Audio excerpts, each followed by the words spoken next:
Sa salpukan ng dalawang magagaling na mandirigma sa ibabaw ng lona ay humantong na rin sa katapusan nang maglaban ang kasalukuyang unified champion na si Canelo Alvarez at ang undefeated Puerto Rican slugger na si Edgar Berlanga. Sa unang salpukan ay bakbakan kaagad ang dalawang boksingero, pero dito sa round 2 ay naaalog itong si Edgar Berlanga sa matutulis na jab ni Canelo. Pero sa hindi inaasahan ng karamihan ay nabutata itong si Edgar Berlanga na gumulat sa mga spectator sa round 3. Dito sa round 4 ay tinadtad ni Canelo ang bodega ni Berlanga. Dito sa round 5 ay nagkainitan ang dalawang boksingero na humantong sa pagka-knockdown ng referee.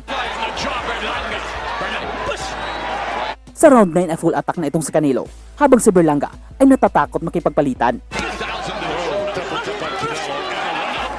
Dito sa round 10 ay nalito si Canelo na inakalang tapos na ang round na ito, kaya naman binanatan agad ito ng Berlanga. Sa init ng bakbakan ay nagtapos pa rin ang laban sa desisyon at sa inasahan ng karamihan ay pinanalo ni Canelo ang labang ito sa isang impresibong unanimous desisyon.